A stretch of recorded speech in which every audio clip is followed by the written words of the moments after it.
Russia Ukraine উত্তেজনা বাড়ছেই। যুদ্ধ বন্ধে আলোচনার মধ্যেই পাল্টাপাল্টি হামলা। ট্রাম্পের দেয়া প্রস্তাবে পুরোপুরি একমত নয় মস্কো, জানালো ক্রেমলিন। গাজায় সংঘর্ষে ইসরায়েলপন্থী মিলিশিয়া নেতা ইয়াসির আবু শাবাব নিহত। ত্রাণ সহায়তা লুটের সঙ্গে জড়িতের অভিযোগ। তেল আবিবের বিরুদ্ধে প্রায় 40 হামাস সদস্যকে হত্যার দাবি।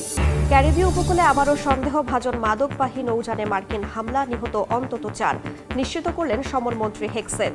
অভিযান অব্যাহত রাখার ঘোষণা। এবং পাকিস্তানের প্রথমবারের মতো প্রতিরক্ষা বাহিনীর প্রধান হিসেবে নিয়োগ পেলেন সেনাপ্রধান। আরও ক্ষমতাধর আসিম মুনির। প্রধানমন্ত্রীর পরামর্শেই এমন সিদ্ধান্ত। গাজায় বিভিন্ন গোত্রের মধ্যে সংঘর্ষে ইসরায়েলপন্থী মিলিশিয়া নেতা ইয়াসির আবু শাবাব নিহত হয়েছেন। যুদ্ধবিরতির মধ্যে ত্রাণ সহায়তা লুট ও হামাস বিরোধী কার্যক্রম চালানোর অভিযোগ ছিল তার বিরুদ্ধে। এদিকে গাজার দক্ষিণাঞ্চলের সুড়ঙ্গে থাকা প্রায় 40 হামাস সদস্যকে হত্যার অভিযোগ উঠেছে তেল আবিবের বিরুদ্ধে। এমন অবস্থায় ইসরায়েলকে অংশগ্রহণের অনুমতি দেয় আগামী বছরের ইউরোভিশন গানের প্রতিযোগিতা থেকে সরে দাঁড়াচ্ছে স্পেন, আয়ারল্যান্ড, স্লোভেনিয়া ও নেদারল্যান্ডস। যুদ্ধবিরতির মধ্যেও গাজায় নির্বিচারে চলছে হত্যাযজ্ঞ। একদিকে খাদ্যাভাব, অন্যদিকে দখলদারদের আগ্রাসনে সংকটাপন্ন গাজাবাসী। স্থানীয় সময় বৃহস্পতিবারও ইয়েলো লাইনে প্রবেশের অভিযোগ তুলে গুলি চালায় দখলদার বাহিনী। এতে বেশ কয়েকজন ফিলিস্তিনি হতাহত হন। রয়টার্স জানিয়েছে, নিয়ন্ত্রণাধীন দক্ষিণ গাজার রাফা শহরে মাটির নিচে সুড়ঙ্গে থাকা প্রায় অর্ধশত হামাস সদস্যকে হত্যা করেছে ইসরায়েল। তেল আবিব ও মার্কিন কর্মকর্তাদের বরাত দিয়ে গণমাধ্যমটি জানায়, বহু হামাস সদস্য কয়েক মাস ধরে সুড়ঙ্গে আটকা ছিল, যাদের মধ্যে কেউ কেউ যুদ্ধ করতে গিয়ে নিহত হয়েছেন এবং কিছু সদস্য আত্মসমর্পণ করেছে। এদিকে গাজায় যুদ্ধবিরতির মধ্যেই ত্রাণ সহায়তা লুটের অভিযোগে অভিযুক্ত ইসরায়েলিপন্থী মিলিশিয়া নেতা ইয়াসির আবু শাবাব নিহত হয়েছেন বলে জানা গেছে। গণমাধ্যম বলছে, গাজার অভ্যন্তরে বিভিন্ন গোত্রের মধ্যে সংঘর্ষে আহত হলে তাকে ইসরায়েলের দক্ষিণাঞ্চলের একটি হাসপাতালে নেওয়া হয়। সেখানে চিকিৎসাধীন অবস্থায় মারা যান তিনি। আবু শাবাবের গ্রুপ পপুলার ফোর্স দীর্ঘদিন ধরে হামাস বিরোধী কার্যক্রম চালিয়ে আসছিল। গাজার মতো লেবাননেও তাণ্ডব চালিয়ে যাচ্ছে ইসরায়েলি বাহিনী। দক্ষিণ লেবাননের মাহরুনা, জাবা সহ বেশ কয়েকটি এলাকায় বিমান হামলা চালিয়েছে দখলদাররা। অধিকৃত পশ্চিম তীরের বেথেলহেমের কাছে দখলদারদের অভিযান ও গুলিতে আহত হয় বেশ কয়েকজন। এদিকে গাজায় মানবিক সংকট লাঘব এবং পুনর্গঠন পরিকল্পনায় সহায়তায় ফিলিস্তিনকে 100 মিলিয়ন মার্কিন ডলার সাহায্য দেওয়ার ঘোষণায় চীনা প্রেসিডেন্ট শি জিনপিং এর প্রতি কৃতজ্ঞতা প্রকাশ করেছেন ফিলিস্তিনের প্রেসিডেন্ট মাহমুদ আব্বাস। চীনের এই উদারতার প্রশংসা করেন তিনি। ইসরায়েলকে অংশগ্রহণের অনুমতি দেয়ায় আগামী বছরের ইউরোভিশন গান প্রতিযোগিতা থেকে সরে দাঁড়াচ্ছে স্পেন, আয়ারল্যান্ড, স্লোভেনিয়া ও নেদারল্যান্ডস। গাজা যুদ্ধের প্রেক্ষাপটে তেল আবিবকে প্রতিযোগিতা থেকে বাদ দেওয়ার দাবি তোলা হলে মূল আয়োজক তালিকায় রাখার কথা জানালে এমন সিদ্ধান্ত নেয় দেশগুলো। যে কোনোভাবেই হোক পূর্ব ইউক্রেনের দনবাস অঞ্চল দখলের হুঁশিয়ারি দিয়েছেন রুশ প্রেসিডেন্ট ভ্লাদিমির পুতিন। গণমাধ্যমে দেয়া সাক্ষাৎকারে তিনি জানান, ট্রাম্পের দেয়া প্রস্তাবের কয়েকটি অংশ নিয়ে মস্কোর দ্বিমত রয়েছে। এদিকে কৃষ্ণ সাগরে জাহাজে হামলাকে কেন্দ্র করে কিয়েভ ও মস্কোর কূটনৈতিক মিশনের প্রতিনিধিদের তলব করেছে তুরস্কের পররাষ্ট্র মন্ত্রণালয়। এমন অবস্থার মধ্যেও দুদেশের মধ্যে থেমে নেই হামলা পাল্টা হামলা। যুক্তরাষ্ট্রের মধ্যস্থতায় রাশিয়া ইউক্রেন যুদ্ধ ইতি টানতে দুদেশের সঙ্গে আলোচনার মধ্যেও থেমে নেই মস্কো কিয়েভের পাল্টাপাল্টি হামলা। গত 2 দিনে ইউক্রেনের প্রায় 150 এলাকায় বিভিন্ন লক্ষ্যবস্তুতে হামলা চালানোর দাবি করেছে রাশিয়া। এমনকি অর্ধশতাধিক ইউক্রেনীয় ড্রোন ভূপাতিত করার দাবি দেশটির। রাশিয়ার দখলকৃত ক্রিমিয়ায় একটি মিগ-29 যুদ্ধবিমান ও একটি রাডার সিস্টেমকে লক্ষ্য করে হামলা চালিয়েছে ইউক্রেনের সামরিক গোয়েন্দা সংস্থা। স্পেশাল ফোর্সগুলো রাশিয়ার দখলকৃত এলাকায় বিমান প্রতিরক্ষা ব্যবস্থা লক্ষ্য করে পরিকল্পিত হামলা চালিয়ে যাচ্ছে বলেও জানায় সংস্থাটি। এদিকে যুদ্ধ শেষ করতে ট্রাম্পের দেয়া প্রস্তাবের কয়েকটি অংশ নিয়ে মস্কোর দ্বিমত রয়েছে বলে জানিয়েছেন প্রেসিডেন্ট ভ্লাদিমির পুতিন। ভারতীয় গণমাধ্যমে দেয়া এক সাক্ষাৎকারে যে কোনোভাবে পূর্ব ইউক্রেনের দনবাস অঞ্চল দখল করার হুঁশিয়ারি দিয়েছেন তিনি। বলেন, সামরিক বা অন্য কোনো উপায় যেভাবেই হোক দনবাস ও নোভরসিয়া মুক্ত করা হবে। রুশ গণমাধ্যম বলছে, পুতিনের এমন মন্তব্য দখল করা অঞ্চল থেকে না সরারই ইঙ্গিত।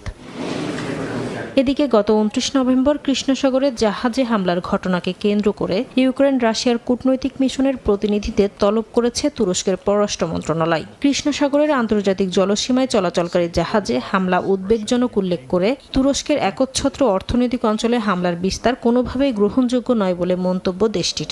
জ্বালানির প্রবাহ অবাধ রাখতে অবকাঠামোগুলোকে সংঘাতের বাইরে রাখার আহ্বান জানান তুরস্কের জ্বালানি মন্ত্রীও। পাকিস্তানের সেনাপ্রধান আসিম মুনিরকে আরও ক্ষমতা দেয়া হলো। দেশটির ইতিহাসে প্রথমবারের মতো তাকেই প্রতিরক্ষা বাহিনীর প্রধান হিসেবে নিয়োগ দেওয়া হয়েছে। পাকিস্তানের গণমাধ্যম দ্য ডনের প্রতিবেদন অনুযায়ী প্রধানমন্ত্রী শাহবাজ শরীফের পরামর্শে প্রেসিডেন্ট আসিফ আলী জারদারি এই নিয়োগে অনুমোদন দেন। গেল মাসে পাকিস্তানের সংবিধান সংশোধনের পর নৌ, সেনা ও বিমান বাহিনীর সমন্বয় আরও সুসংহত করতে প্রথমবারের মতো এ পদ চালু করা হয়। নতুন কাঠামোর ফলে জয়েন্ট চিফস অব স্টাফ কমিটির পদ বাতিল করা হয়েছে। আর মুনির তার সেনাপ্রধানের দায়িত্বের পাশাপাশি নতুন পদও সামলাবেন। প্রেসিডেন্টের কার্যালয় জানিয়েছে মুনিরের নিয়োগের মাধ্যমে দীর্ঘদিনের জট কাটল। একই সঙ্গে বিমান বাহিনী প্রধানেরও মেয়াদ 2 বছর বাড়ানো হয়েছে। পারস্য উপসাগরে 3টি দ্বীপ ও আরাস গ্যাস ক্ষেত্রের দাবি পুনরায় তোলায় ক্ষোভ প্রকাশ করেছে ইরান। জিসিসির সদস্যভুক্ত দেশ আমিরাতের এমন দাবি প্রত্যাখ্যান করে তীব্র নিন্দা জানিয়েছেন দেশটির পররাষ্ট্র মন্ত্রণালয়ের মুখপাত্র ইসমাইল বাঘাই। দ্বীপগুলো ইরানের ভৌগোলিক অখণ্ডতার অবিচ্ছেদ্য অংশ জানিয়ে বারবার দাবি করলেই কোনো দেশের ভৌগোলিক অবস্থান বদলায় না বলেও কটাক্ষ করেন বাঘাই। এমনকি ইরানকে দুর্বল ভাবার কোনো কারণ নেই বলে হুঁশিয়ারি দিয়েছেন দেশটির জ্যেষ্ঠ উপদেষ্টা rear admiral Ali Shamkhani. Iran ও উপসাগরীয় সহযোগিতা পরিষদ জিসিসির মধ্যে উত্তেজনা আবারও বেড়েছে। সম্প্রতি জিসিসির সদস্যভুক্ত সংযুক্ত আরব আমিরাত ও কুয়েত 3টি দ্বীপ এবং আরাস গ্যাস ক্ষেত্র নিয়ে পুনরায় দাবি তোলায় ক্ষোভ প্রকাশ করেছে ইরান। দেশটির পররাষ্ট্র মন্ত্রণালয়ের মুখপাত্র ইসমাইল বাঘাই আবু মুসা গ্রেটার ও লেসার টম দ্বীপ নিয়ে আঞ্চলিক দাবির পুনরাবৃত্তির নিন্দা জানান। দ্বীপগুলো ইরানের ভৌগোলিক অখণ্ডতার অবিচ্ছেদ্য অংশ জানিয়ে বলেন, বারবার দাবি করলে কোনো দেশের ঐতিহাসিক এবং ভৌগোলিক অবস্থান বদলায় না। এমন ভিত্তিহীন দাবির কড়া সমালোচনা করে প্রতিবেশী দেশগুলোকে সতর্ক করেছেন ইরানের জ্যেষ্ঠ উপদেষ্টা রিয়ার অ্যাডমিরাল আলী শামখানি। সামাজিক যোগাযোগ মাধ্যমে এক পোস্টে তিনি জানান, প্রতিবেশী দেশগুলোর উচিত আঞ্চলিক নিরাপত্তায় অবদান রাখা, ইরানের রেড লাইনে হস্তক্ষেপ না করা। 12 দিনের যুদ্ধে প্রতিবেশী কিছু দেশ শত্রুপক্ষকে সমর্থন দেওয়া সত্ত্বেও ইরান সংযম দেখিয়েছে উল্লেখ করে তেহরানকে দুর্বল ভাবার কোনো কারণ নেই বলেও হুঁশিয়ারি দেন তিনি। এর আগে জিসিসির 46তম শীর্ষ সম্মেলনের সমাপনী দিনে দ্বীপগুলোর দাবি নিয়ে পুনরাবৃত্তি করে সদস্যভুক্তরা। পরিষদের দাবি, ইরান 3টি দ্বীপ দখলে রেখেছে। দ্বীপগুলোর আঞ্চলিক জলসীমা, আকাশসীমা এবং অর্থনৈতিক অঞ্চল সবই আমিরাতের অন্তর্ভুক্ত। আরাস বা আল দুররা গ্যাস ক্ষেত্র পুরোপুরি কুয়েতের জলসীমায় এবং নিরপেক্ষ ওই অঞ্চলের সম্পদের মালিকানা শুধু সৌদি আরব ও কুয়েতের বলেও দাবি তোলা হয়। বিশ্লেষকরা বলছেন, জিসিসির দাবিগুলো আন্তর্জাতিক আইন ও ইতিহাসের আলোকে বৈধ নয়। এই পরিস্থিতি পারস্য উপসাগরে আঞ্চলিক উত্তেজনা আরও বাড়াতে পারে বলেও শঙ্কা তাদের। ক্যারিবীয় অঞ্চলে ভেনেজুয়েলাকে ঘিরে উত্তেজনার মধ্যেই পানামায় যুক্তরাষ্ট্রের যৌথ মহড়া নতুন আলোচনার জন্ম দিয়েছে। পানামা পুলিশ, বিমান ও নৌবাহিনীর সঙ্গে মার্কিন নৌবাহিনীর চলে জঙ্গলে টিকে থাকার অনুশীলন, পাশাপাশি আকাশপথে আহতদের উদ্ধারের অনুশীলনও করা হয়। যদিও ওয়াশিংটন বলছে এ মহড়ার সঙ্গে ভেনেজুয়েলার কোনো সম্পর্ক নেই। স্থানীয় সময় মঙ্গলবার পানামা ও যুক্তরাষ্ট্র যৌথভাবে পানামার 25 জন পুলিশ, বিমান ও নৌবাহিনীর সদস্য এবং সমসংখ্যক মার্কিন মেরিন নিয়ে প্রশিক্ষণ মহড়া চালায়। ক্যারিবীয় এলাকায় মার্কিন সামরিক উপস্থিতিকে ভেনেজুয়েলা হুমকি হিসেবে দেখছে, এমন প্রেক্ষাপটে মহড়াটি নতুন করে নজর কেড়েছে।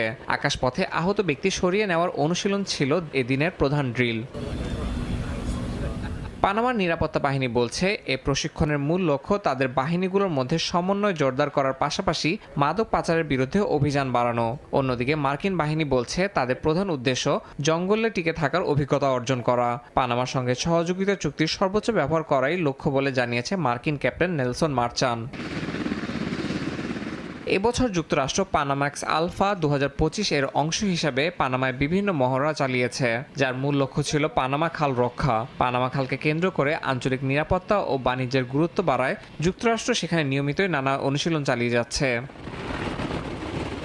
মার্কিন বাহিনী সেপ্টেম্বরের শুরু থেকে ক্যারিবীয় ও প্রশান্ত মহাসাগরে বেশ কয়েকটি সন্দেহভাজন মাদকবাহী নৌকা লক্ষ্য করে অভিযান চালিয়েছে, যাতে নিহত হয়েছেন বহু মানুষ।